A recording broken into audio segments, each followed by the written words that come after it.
Selamat pagi suster, saya Gebi Pernina Malau NIM 03/2019-053. Di sini saya akan menjelaskan tentang asuhan keperawatan pada klien dengan diabetes mellitus. Definisi diabetes mellitus. Diabetes mellitus adalah gangguan metabolisme yang secara genetis dan klinis termaksud heterogen dengan manifestasi berupa hilangnya toleransi karbohidrat. Diabetes mellitus adalah gangguan metabolik kronik yang tidak dapat disembuhkan tetapi dapat dikontrol yang dikarakteristikkan dengan ketidakadekuatan penggunaan insulin. Selanjutnya tipe DM atau diabetes mellitus. DM tipe 1 ialah DM yang tidak terjadi akibat kerusakan pada sel pembuat insulin. Sel dalam pankreas mengalami kerusakan sehingga terjadi penurunan insulin dan terjadi DM tipe 1. Insulin berfungsi untuk menetralisir kadar gula dalam darah. Etiologi atau penyebabnya 1. Faktor genetik atau herediter. Faktor herediter menyebabkan timbulnya DM melalui kerentanan sel-sel beta terhadap penghancuran oleh virus atau mempermudah perkembangan antibodi autoimun melalui sel-sel beta, jadi mengarah pada penghancuran sel-sel beta. 2. Faktor infeksi virus berupa infeksi virus Staphylococcus dan gondogen yang merupakan pemicu yang menentukan proses autoimun pada individu yang peka secara genetik. Selanjutnya patofisiologi. DM tipe 1 diakibatkan oleh kurangnya insulin dalam tubuh. Tubuh memerlukan insulin untuk menetralisir kadar gula dalam darah. Insulin dalam tubuh diproduksi atau dibentuk di pankreas di dalam sel beta. Pada peristiwa ini terjadinya kerusakan pada pankreas, tepatnya di sel beta. Akibat kerusakan tersebut, kadar insulin rendah hingga mengakibatkan DM tipe 1. Berikutnya DM tipe 2 ialah yang tidak tergantung dalam insulin, artinya DM tipe ini tidak diakibatkan oleh kurangnya produksi insulin dalam tubuh. Etiologinya, pada DM tipe 2 di mana terjadi obesitas pada individu, obesitas dapat menurunkan jumlah reseptor insulin dari dalam sel target insulin di seluruh tubuh.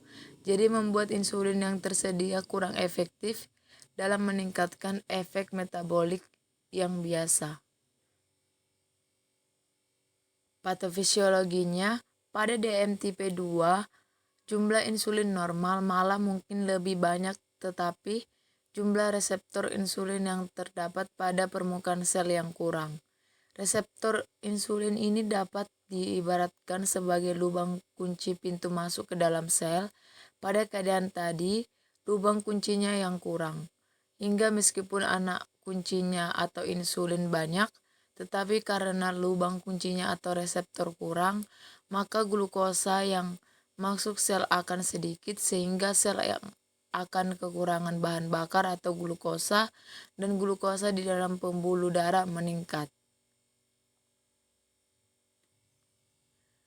Selanjutnya DM malnutrisi. Pengertian diabetes malnutrisi ialah diabetes yang diakibatkan oleh kekurangan gizi. Tidak hanya orang kurus, orang gemuk juga bisa terkena DM malnutrisi.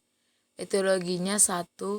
Fibrokalkulous pankreatik DM atau FCPD terjadi karena mengkonsumsi makanan rendah kalori dan rendah protein sehingga klasifikasi pankreas melalui proses mekanik atau fibrosis atau toksik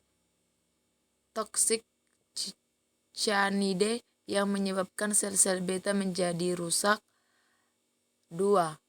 Protein defisiensi pankreatik diabetes mellitus atau PDPD karena kekurangan protein yang kronik menyebabkan hipofungsi sel beta pankreas.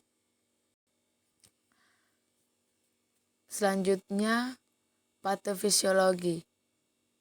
Kurangnya seseorang mengkonsumsi makanan sehat atau rendah kalori dan rendah protein yang menyebabkan kerusakan pada sel beta pankreas sehingga mengakibatkan produksi insulin yang tidak baik.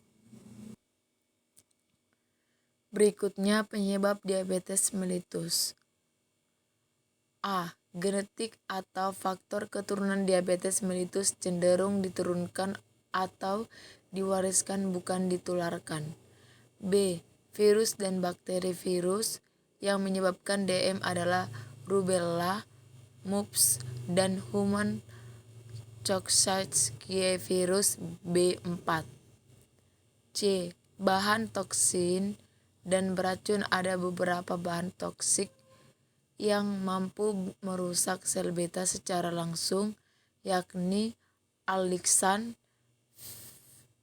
virinuron atau rodentisida, streptozotocin, atau produk dari sejenis jamur. D. Asupan makanan. Diabetes mellitus dikenal sebagai penyakit yang berhubungan dengan asupan makanan, baik sebagai faktor penyebab maupun pengobatan. E. Obesitas. Retensi insulin paling sering dihubungkan dengan kegemukan atau obesitas. Yang terakhir, gejala diabetes mellitus. Gejala akut dibagi menjadi 3. Yang pertama, hipoglikemia. Kedua, ketoasidosis diabetik.